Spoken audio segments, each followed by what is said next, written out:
A paz do Senhor Jesus para você. Esta é mais uma aula da Escola Dominical da Igreja Assembleia de Deus, Ministério de Perus, da Regional de Vila Perus, em São Paulo. É uma satisfação, é uma alegria poder contar com você neste vídeo, acompanhando este vídeo em que estudaremos a lição de número 2 do trimestre. Nós estamos estudando nesse trimestre o tema Dons Espirituais e Ministeriais, de acordo com a revista Lições Bíblicas da CPAD deste trimestre. E a lição de hoje é a lição de número 2, o propósito dos dons espirituais. Então, eu quero convidar você também que não acompanhou a lição de número 1, você pode encontrar o link para a lição 1 na descrição deste vídeo e também poder acompanhar a primeira lição, que foi uma lição introdutória ao trimestre. Mas a lição de hoje nós falaremos sobre o propósito dos dons espirituais e, para tanto, há um trecho bíblico na carta de Paulo aos Coríntios, primeira carta de Paulo aos Coríntios, no capítulo 12, a partir do versículo 8, que diz assim: porque a um pelo Espírito é dada a palavra da sabedoria, a outro pelo mesmo Espírito a palavra da ciência, e a outro pelo mesmo Espírito a fé, e a outro pelo mesmo Espírito os dons de curar. E a outro a operação de maravilhas, e a outro a profecia, e a outro o dom de discernir os espíritos, e a outro a variedade de línguas, e a outro a interpretação das línguas, mas um só e o mesmo Espírito opera todas essas coisas, repartindo particularmente a cada um como quer. O capítulo 13, o versículo 1 e o versículo 2 dizem o seguinte: ainda que eu falasse as línguas dos homens e dos anjos, e não tivesse amor, seria como metal que soa ou como sino que tine. E ainda que tivesse o dom de profecia e conhecesse todos os mistérios e toda a ciência, e ainda que tivesse toda a fé, de maneira tal que transportasse os montes e não tivesse amor, nada seria. Muito bem. Então, o tema da lição de hoje é o propósito dos dons espirituais. E por que estudar? Temos uma lição sobre esse tema. Porque a partir da próxima lição, a partir da lição de número 3, nós vamos estudar os dons espirituais, vamos estudar cada um deles. Nós vamos pegar duas listas de dons do Novo Testamento, a lista de 1 aos Coríntios capítulo 12 e a lista de Efésios capítulo 4, são duas das listas de dons que existem no Novo Testamento, há outras, mas o trimestre vai estudar, a lição do trimestre vai estudar essas duas listas, e nós vamos passar em cada um desses dons, falando sobre a atividade que é exercida por meio de cada um deles. Mas antes de falar sobre esses dons, é necessário deixar bem claro o porquê que Deus concede os dons à sua igreja, ao seu povo.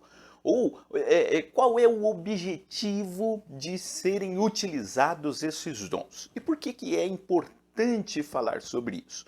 É importante falar sobre isso porque corre-se o sério risco de acontecer conosco o mesmo que estava acontecendo com a igreja de Corinto. Veja, das duas listas que estudaremos neste trimestre, uma delas está lá na carta de Paulo aos Coríntios. E por que Paulo discute com os irmãos lá da cidade de Corinto o tema dos dons espirituais? Porque existia naquela igreja uma incompreensão, os irmãos não compreendiam plenamente o porquê de Deus conceder dons à sua igreja. Era uma igreja em que aconteciam as manifestações dos dons espirituais, o próprio apóstolo Paulo diz isso na carta. Era uma igreja que estava acostumada a ver as manifestações dos dons, no entanto, ela não compreendia o propósito, para que os dons deveriam se manifestar. Inclusive, até o próprio comentarista da lição reforça isso em alguns momentos da carta.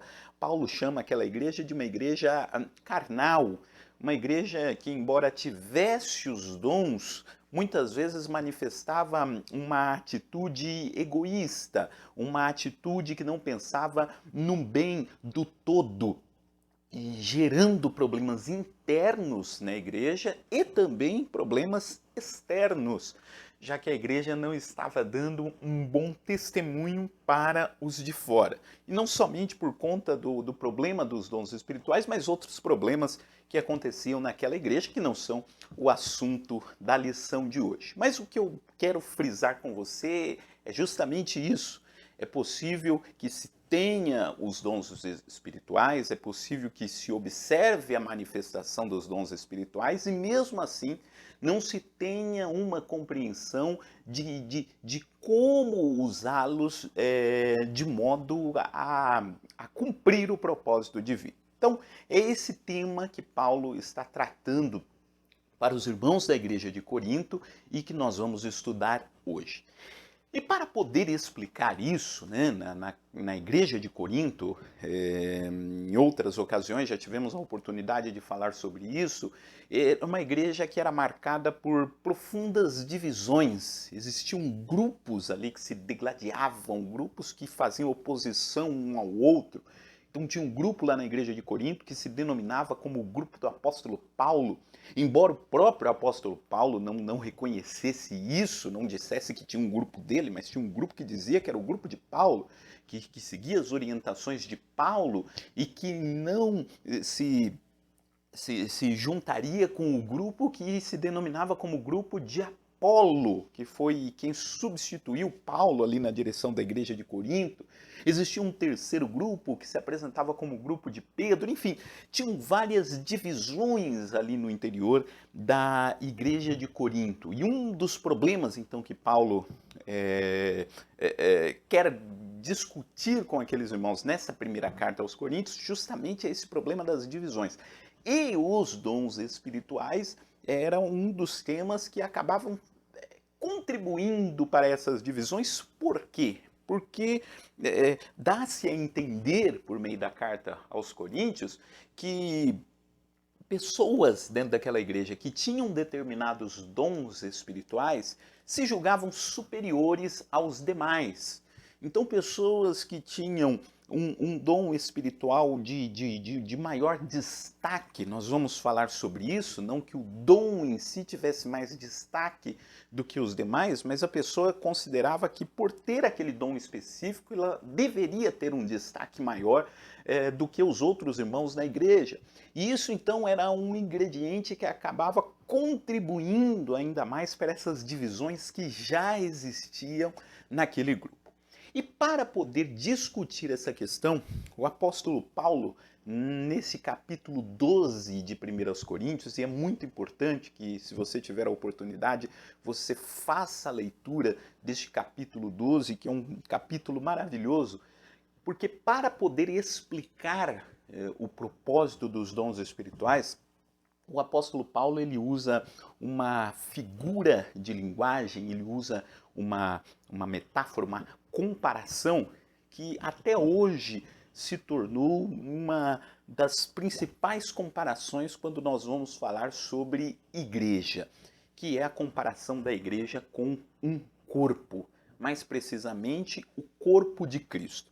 E esta comparação, né, nós podemos dizer que ela pegou tanto que até hoje, quando nós vamos falar de igreja, não no sentido de instituição, quando nós vamos falar de igreja no sentido de povo de Deus, quando nós vamos falar da igreja invisível, nós falamos, nós estamos falando aqui do corpo de Cristo. E aí já se entende do que nós estamos falando. E essa ideia do corpo de Cristo aparece aqui na carta de Paulo aos Coríntios, vai aparecer em outras cartas que Paulo escreveu também no Novo Testamento, e é essa ideia que vai fundamentar toda a discussão que ele está propondo para os irmãos. Então, 1 aos Coríntios, capítulo 12, você pode ler aí depois, do versículo 12 até o versículo 31, é quando Paulo faz essa comparação da igreja com um corpo. E algumas coisas que eu gostaria de destacar, né, nessa comparação que Paulo faz entre a igreja e o corpo. A primeira coisa que ele diz, olha irmãos, o corpo, nós como igreja, nós somos como um corpo. E esse corpo é o corpo de Cristo. E isso é maravilhoso, assim, fazer essa comparação com a igreja. Porque ele diz que nós somos o corpo de Cristo. Ou seja, né, ele diz que Cristo é a cabeça do corpo e nós somos os membros. Mas o corpo todo pertence a Cristo, é o corpo de Cristo. E ele diz que Cristo é a cabeça, e nós podemos pensar da seguinte forma, né? Quando nós planejamos algo em nossa mente, quando nós temos um propósito estabelecido em mente e nós queremos cumprir este propósito, o que nós usamos para cumprir esse propósito? O nosso corpo. Então veja, eu estou aqui planejando o que eu vou falar, à medida que a gente vai dando a aula, a nossa cabeça está mil aqui pensando em como a gente vai desenvolver os próximos temas, então está tudo sendo planejado aqui em minha mente e o que eu uso para colocar em prática isso que está na minha mente? Eu uso os meus membros, eu estou aqui gesticulando, eu estou aqui usando a minha boca, né? Eu estou aqui de pé, portanto, usando os meus pés, ou seja, eu uso os membros do meu corpo para cumprir aquilo que eu tenho em mente. Né? Apenas eu pensar em fazer alguma coisa, essa coisa não vai acontecer. Não conseguimos fazer as coisas em espírito, nesse sentido, né? Quer dizer, se eu quero me levantar e abrir a porta, não adianta eu pensar, eu mentalizar isso, porque não vai acontecer. Eu preciso usar o meu corpo. Então, o corpo, os membros do corpo são aquilo que coloca em prática o que está em mente. E aí Paulo está dizendo, irmãos, então vocês precisam ter isso bem claro. O corpo pertence a Cristo. E quando Cristo planeja, quando Cristo quer fazer alguma coisa, ele usa justamente os membros do seu corpo para fazer. Isso nos leva a algumas conclusões importantíssimas. Primeiro, né, nós somos membros do corpo de Cristo, ou seja, Cristo cumpre os seus propósitos nesta terra por intermédio dos membros do seu corpo. Muitas vezes nós olhamos para determinada situação e nós perguntamos, mas por que é que Deus não faz nada? Por que que Jesus não age nessa situação? E às vezes nós somos membros do corpo de Jesus, nós somos membros do corpo de Cristo. E Ele quer fazer justamente por nós. Quando alguém cheio do Espírito Santo, esse é um destaque no texto, né? Todos os dons, todas as manifestações são dadas pelo Espírito Santo, é por meio do Espírito Santo que nós atuamos no uso dos dons. Né? Quando alguém cheio do Espírito Santo faz algo movido pelo Espírito Santo, é o próprio Cristo atuando através dele. Então é o corpo de Cristo. Veja, não era o corpo da igreja de Corinto, não, era o corpo de Cristo. E Cristo, para fazer aquilo que ele queria fazer, ele utilizava o seu corpo. E isso é válido durante toda a história da igreja. A igreja invisível de Cristo, o povo de Deus que está espalhado por todo o mundo, composto de pessoas de todos os tipos. Deus usa essas pessoas como seu corpo para fazer os seus propósitos se cumprirem na terra. Nós somos os membros do corpo de Cristo. E Deus usa então os nossos corpos para isso. Por isso é que, inclusive na própria carta de Paulo aos Coríntios, Paulo diz que o Espírito Santo habita em nós, em nosso corpo. Ele diz que o nosso corpo é o templo do Espírito Santo. Veja como ele escolheu bem as palavras. Ele não disse que a nossa alma ou que o nosso espírito é o templo do Espírito Santo. Você está dizendo que Deus não habita no nosso espírito, na nossa alma? Não, não é isso que eu estou dizendo. Logicamente, Deus nos habita em nós por completo, né? Até porque corpo, alma e espírito estão plenamente interligados, né? Fazendo com que a pessoa exista, mas eu estou dizendo que no texto Paulo faz questão de destacar que Deus habita em nosso corpo, porque é o nosso corpo que é usado por Deus para fazer cumprir os seus propósitos no mundo. E nós, o nosso corpo, está ligado ao corpo de Cristo, o corpo que deve cumprir as orientações, os desejos, as vontades da cabeça. Como Cristo nos ensinou lá na oração do Pai Nosso. Faça-se a tua vontade na terra, como é no céu. Há uma vontade plena de Deus que está estabelecida lá no céu. Nós, como corpo de Cristo, devemos fazer essa vontade se cumprir aqui na terra. Tem um escritor chamado Philip Yancey. Eu li esse livro há alguns anos atrás e ele faz uma observação importante. Ele diz que os membros do corpo devem em tudo obedecer à cabeça. E ele diz que quando o corpo não obedece à cabeça, torna-se muito mais difícil cumprir os propósitos. E aí ele diz que ele faz uma comparação, né, com as doenças do sistema nervoso que fazem com que o corpo não mais obedeça aquilo que está em mente. Né? E aí a pessoa treme, por exemplo, não consegue controlar, né, a sua mão. E aí torna-se a pessoa precisa de uma ajuda para poder cumprir, às vezes, atividades simples. Não é? E ele diz que, às vezes, a igreja, como corpo de Cristo, pode correr o risco de fazer isso. Nós, como um membro do corpo de Cristo, não conseguirmos, né, cumprir o desejo que a cabeça quer cumprir, a cabeça que é Cristo. Então veja como é importante que nós estejamos alinhados à vontade de Cristo. Nós estamos aqui nesta terra não com o propósito de estabelecer a nossa vontade, não com o propósito de estabelecer o nosso querer, porque nem sempre o nosso querer está em acordo com o querer do Espírito Santo que age em nós.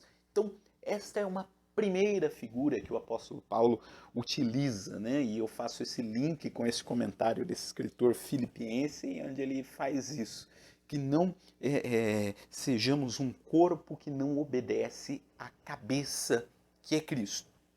Então esse é um primeiro ponto. Uma outra coisa que o apóstolo Paulo destaca, né, usando essa comparação do corpo, é a necessidade, né, de que os membros possam estar em interação para que os propósitos possam se cumprir.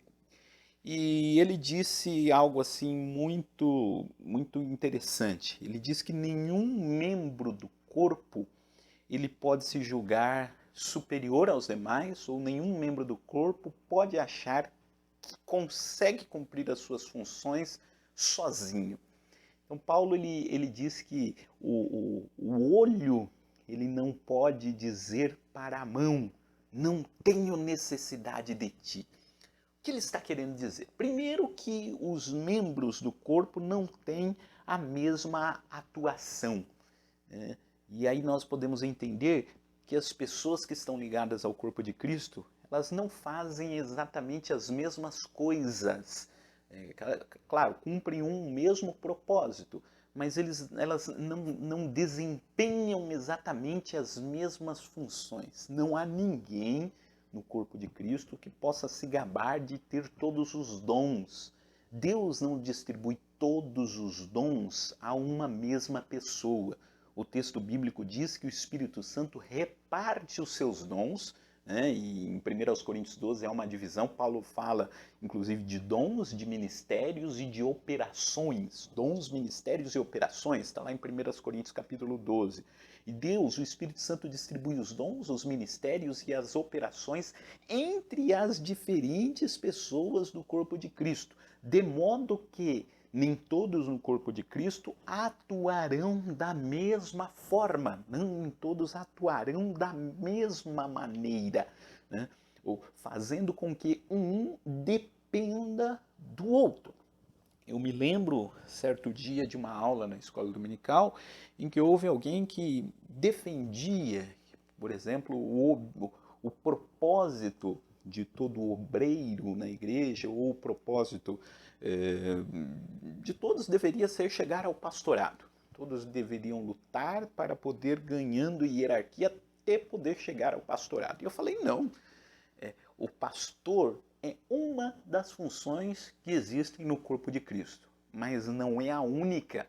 E Deus não chamou todos para o pastorado, Bem como Deus não chamou todos para serem diáconos, Deus não chamou todos para a mesma função. Deus distribuiu as funções, mas nós às vezes criamos essa ideia de que existem funções que são superiores a outras funções. Não, na realidade existem funções que, por conta das atividades que são desenvolvidas, chamam mais atenção. Logicamente, nós podemos pensar isso, inclusive, na questão do corpo. Existem membros do corpo que aparecem mais. E aparecem mais porque a função exige que apareçam mais. Né? Então, quando nós vamos pensar no corpo, nós vamos pensar nos elementos da nossa face, nós vamos pensar na nossa mão, a minha mão aqui, ó, ela está aparecendo o tempo todo, a gente gesticulando, o olho, né, vai aparecer bastante. Então, veja, há membros que têm um destaque maior. Existem outros que não aparecem e que às vezes nós não notamos sequer a importância deles, mas eles são fundamentais.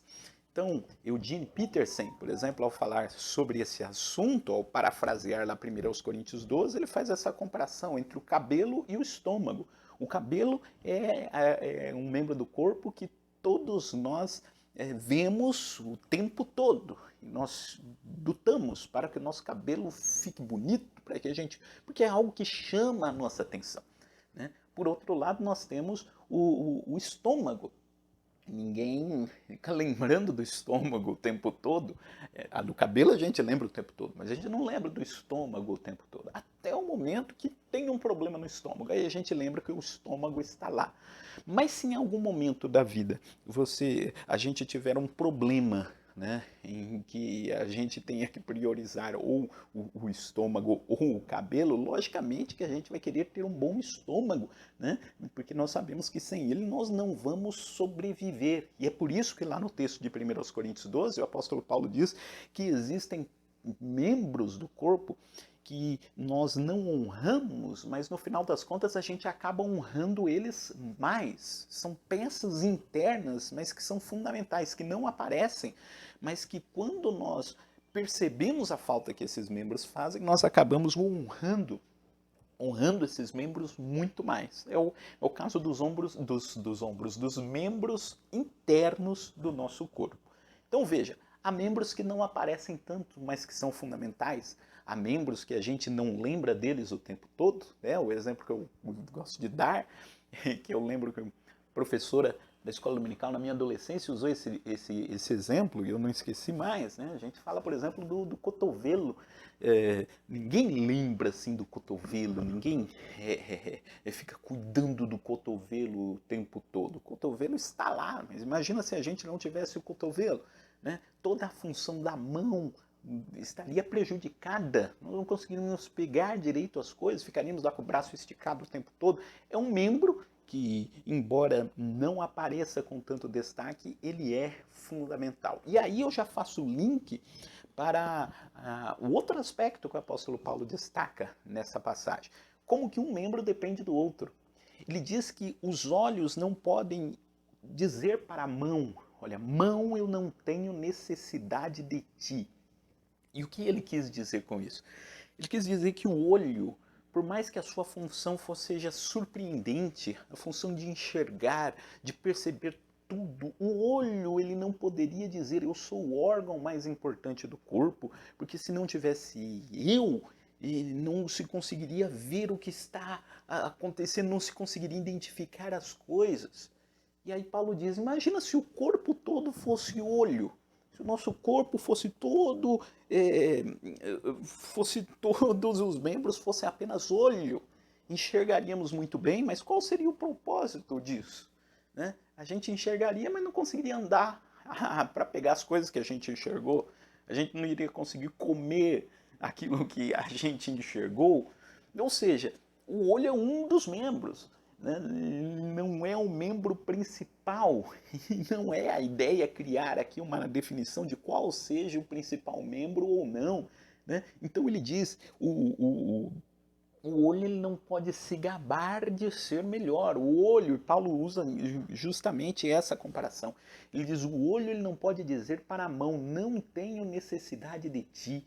Então imagina esse diálogo imaginário que o apóstolo Paulo propõe, né? O olho dizendo para a mão, dizendo, eu não preciso de você porque eu enxergo tudo, eu não preciso de você para enxergar. E a mão poderia dizer para o olho, você pode enxergar a coisa que está lá em cima do sofá, mas sou eu que vou lá e vou pegar a coisa. Né? Quando você, um membro depende do outro. Não existe nenhum dom que consiga cumprir todos os propósitos do corpo de Cristo sozinho. Né? E veja, você pode dizer, não, mas é a pregação, é o pregador, porque é a mensagem que converte o homem. Sim, mas não é a única coisa que existe dentro do corpo de Cristo. Né? Existe toda a assistência àquele que está ouvindo, né? Existe todo um trabalho de encorajamento para aquele que está ouvindo, existem várias outras atividades que aquele que está ouvindo será inserida dentro do corpo de Cristo, ou seja, não é apenas a pregação. Veja, nenhum dom consegue cumprir plenamente os seus propósitos sozinho. Ele precisa dos outros dons. E é isso que Paulo está dizendo. Olha, não ache que por você ter um dom que chama a atenção, que você consegue sobreviver sem a ajuda dos demais, sem a ajuda dos outros dons. Um membro do corpo de Cristo precisa do outro. Ou seja, um dom precisa do outro dom para que juntos a igreja possa ser edificada. E ainda, uma das comparações que Paulo faz nesse texto, ele diz que a cabeça não pode dizer para os pés, não tenho necessidade de vós. E no texto ele disse que a cabeça é Cristo. Então ele está querendo dizer, olha, nem o próprio Cristo olha para a sua igreja e diz, eu não preciso de vocês. E olha que Cristo poderia fazer tudo sozinho. Mas ele conta com os membros do seu corpo e nesse versículo específico ele diz, Cristo olha para os pés, ou seja, Cristo que é a cabeça, ele está no lugar mais alto do corpo, olha para aquele que está mais embaixo, olha lá para os pés, e Cristo diz lá para os pés, eu preciso de você para poder cumprir os meus propósitos. Então Paulo está dizendo para os irmãos da igreja de Corinto justamente isso. Há uma interação constante, há uma necessidade de interação entre os diferentes dons. Um dom precisa do outro, um dom necessita da interação com outro dom para que o corpo possa funcionar. E um corpo não é formado por apenas um membro. E Paulo diz isso lá no finalzinho do capítulo. Ele diz, são todos apóstolos? São todos mestres? São todos operadores de milagre? Não. Deus distribuiu os seus dons. E aí lá no finalzinho ele coloca, né? Deus colocou na igreja primeiramente apóstolos, depois colocou profetas, depois colocou mestres, e a gente olha esse texto e imagina que ele está falando de hierarquia. E não, porque ele diz primeiramente apóstolos, porque o apóstolo é aquele que chega primeiro. O apóstolo é aquele que começava o trabalho de pregação do evangelho em determinada região. Então Deus colocou primeiramente apóstolos, tinha a etapa ali do apóstolo, depois profeta, que é ali naquele sentido, daquele versículo específico, era o pregador da palavra. Então veja, depois nós vamos ter uma lição para falar especificamente sobre profeta nesse sentido, aguarde aí, daqui a algumas semanas nós teremos essa lição. Veja, ele diz, primeiro vem a etapa do apóstolo, depois Deus coloca profetas, que é aquele que precisa edificar aquela localidade. Depois que você tem uma igreja formada, há a necessidade do mestre, e assim por diante. Ou veja, tem essas diferentes necessidades do corpo que Deus dá os dons para os diferentes membros do corpo. E por conta disso, né, que é importante que cada um de nós consiga se identificar dentro do corpo de Cristo. Onde é que Deus nos chamou? Qual é o dom que Deus nos concedeu? O que Deus quer que nós façamos dentro do seu corpo. Bom, mas eu gostaria aqui, já caminhando para a última parte da nossa aula, dizer que na leitura bíblica em classe que nós fizemos, há um trecho aqui de 1 Coríntios capítulo 13. Então, se você ler lá 1 Coríntios 12, em que Paulo discute essa questão do corpo de Cristo, e aliás, abro aqui um parênteses para dizer, não é a única comparação que ele faz, ele compara a igreja com o corpo, mas ele compara a igreja também com um edifício em construção. E ele diz que ele, como apóstolo ali na cidade de Corinto, ele fala isso lá no capítulo 3, ele colocou o fundamento que é Cristo, e a igreja deveria continuar construindo sobre ele. E na lição do trimestre passado, houve uma das lições que fez uma comparação interessantíssima, né? Ele diz que a igreja é como um prédio que está em construção, e quando você está construindo um prédio, você precisa dos andaimes, os andaimes que são colocados ao lado, que são aqueles que auxiliam na construção do prédio. Mas o alvo da construção não é os andaimes são transitórios. Depois que a construção terminar, os andaimes são tirados fora. Se a gente acha que o dom é um propósito em si mesmo, ou se a gente olha para o dom que Deus deu para nós e achamos que isso faz com que a gente seja de uma elite espiritual, nós estamos valorizando mais o andaime do que a construção em si. Ou seja, ninguém coloca o andaime e fica admirando o andaime o dia inteiro. Não, o andaime é para ser usado para que a construção possa andar. Né? E essa é a ideia. Os dons que Deus deu à sua igreja são os andaimes que estão sendo usados para que o edifício seja construído. E os irmãos lá de Corinto valorizavam mais o andaime do que a construção. Valorizavam mais o dom do que o reino de Deus. O dom é uma ferramenta para a edificação do reino de Deus. Bom, então essa é uma outra comparação. O apóstolo Paulo ele diz também que ele se via como um dispenseiro. Naquela época o dispenseiro ele era o servo, ele era o escravo que era responsável por cuidar de toda a administração da casa de um senhor. E aí Paulo diz, nós somos dispenseiros dos mistérios de Deus. Deus colocou em nossas mãos a responsabilidade de pegar o que está lá na dispensa e distribuir aos homens. E em um momento lá na carta de Paulo aos Coríntios, ele diz, eu quero ser mais do que um dispenseiro, eu não quero ser só alguém que pegue o que está lá e distribua, mas eu quero estar envolvido também com isso, para que eu também participe destas coisas. Então tem várias comparações que são feitas, né? Mas, mesmo assim, existia lá na igreja de Corinto essa dificuldade, existia essa competição que existia entre os diferentes grupos. Quem tinha determinado dom se achava superior ao que tinha outro, enfim, ou achava que não precisava do outro. E o que Paulo está dizendo é o seguinte, olha, você tem o grupo de Paulo, o grupo de Apolo, o grupo de Pedro aí na igreja, vocês acham que um não precisa do outro, vocês precisam porque vocês são um corpo, o corpo de Cristo. E aí ele está falando lá em 1 Coríntios 12 a respeito dos dons, dessa metáfora do corpo, enfim, aí quando chega no finalzinho do capítulo 12, você pode ler aí, Paulo diz, quer saber de uma coisa? Eu vos mostrarei um caminho mais excelente. Ele diz, deixa eu explicar de outro jeito. E aí ele começa o capítulo 13. E o capítulo 13 é o famoso capítulo que fala sobre o amor, não é? Até o versículo 1 e versículo 2 está na leitura bíblica em classe. Ainda que eu falasse as línguas dos homens e dos anjos e não tivesse amor, seria como o metal que soa ou como o sino que tine. E aí a gente está lendo o texto e a gente diz, não, Paulo mudou de assunto. Ele estava falando de dons em 1 Coríntios 12, depois lá em 1 Coríntios 14 ele vai voltar no assunto dos dons e diz, ele abriu um parênteses aqui e mudou de assunto. E aí que é a grande questão, ele não mudou de assunto. Ele está falando dos dons. Você diz, não, mas ele não fala sobre dons em 1 Coríntios 13, ele só fala lá em algum momento, lá rapidamente, mas o assunto aqui é o amor. Mas por que ele está falando do amor? Ele está dizendo o seguinte, olha irmãos, inclusive os dons espirituais, se os dons espirituais eles forem usados sem amor, eles não cumprirão o seu propósito. Eles não servirão para nada. É possível que eu tenha um dom, que você tenha um dom extraordinário que Deus tenha dado a você e o que tenha dado a mim e que eu ache em determinado momento que este dom me faz superior aos demais e comece a usar este dom no sentido de humilhar os demais, no sentido de colocar as pessoas para baixo e de não edificá-las, e aí esse dom perde o seu propósito. No capítulo 13, Paulo está dizendo o seguinte, olha, ainda que eu tenha todos os dons, ainda que eu tenha todas as habilidades, se elas não forem usadas com amor, elas não cumprirão o seu propósito. E é por isso que ele diz, ainda que eu falasse as línguas dos homens e dos anjos, e não tivesse amor, seria como o metal que soa, como o sino que tine. Lá no capítulo 14, Paulo vai falar sobre a questão das línguas estranhas no culto. E ele diz, olha, não é a questão de quantas línguas estranhas se fale ou se deixe de falar. Você pode falar até a língua dos anjos.